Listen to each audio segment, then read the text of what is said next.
Uncle Ken at the wicket.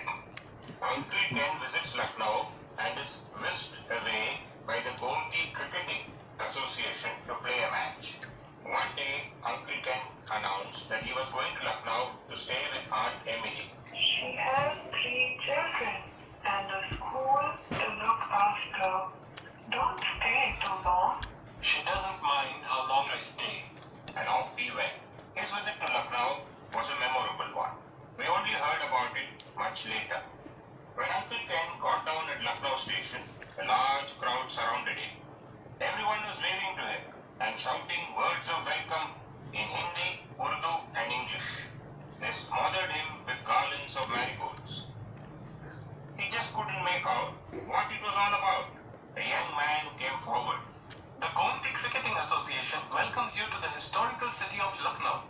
Then he led Uncle Ken to a car that was waiting outside the station for them.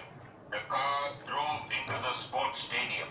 Only then did Uncle Ken realize that he was expected to play in a cricket match. This is what had happened.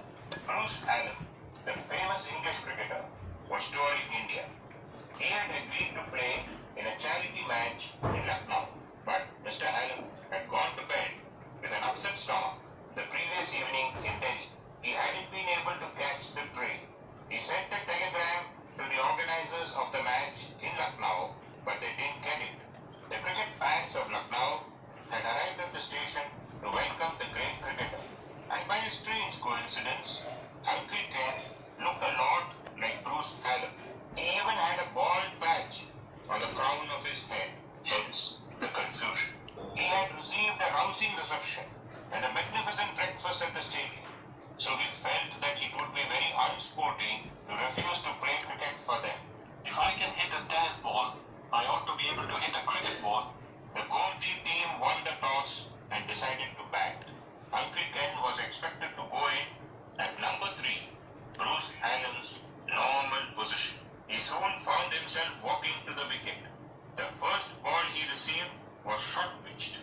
He was able to deal with it in tennis fashion, swatting it to the mid-wicket boundary.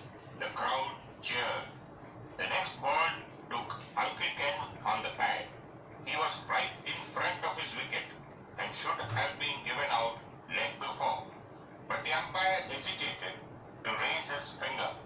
After all, hundreds of people had paid a lot of money to see Bruce Allen play, and it would be a shame to disappoint them. Not out. The third ball took the edge of Uncle Ken's bat and sped through the slips. Lovely shot. A classic lead cut. The ball reached the boundary and Uncle Ken had 4 runs to his name. Then it was over and the other batsman had to face the bowling. He took a run of the first ball and called for a second run. Uncle Ken thought 1 run was more than enough. Why go charging up and down the wicket like a madman? However, he couldn't refuse to run, and he was halfway down the pitch when the fielder's throw hit the wicket. Uncle Ken was run out by yards. There could be no doubt about it this time. He returned to the pavilion to the sympathetic applause of the crowd. Not his fault. The other chap shouldn't have called. There wasn't a run there. Still, it was worth coming here all the way from Kanpur, if only to see that superb leg cut. Uncle Ken enjoyed a hearty tiffin. Then he slipped out of the pavilion, left the stadium, and took a tonga to Aunt Emily's house. He was just in time for the second lunch, taken at 1 o'clock, with Aunt Emily's family. Aunt Emily, a forceful woman, fed Uncle Ken for a week.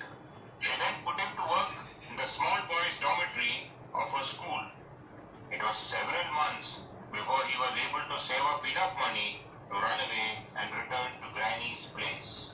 He had the satisfaction of knowing that he had helped the great Bruce add 4 runs to his grand total. The scorebook of the Gomti Cricketing Association has recorded this feat for all time. B. Hallam ran out 4. The Gomti team lost that match, but as Uncle Ken would readily admit, where would we be without losers?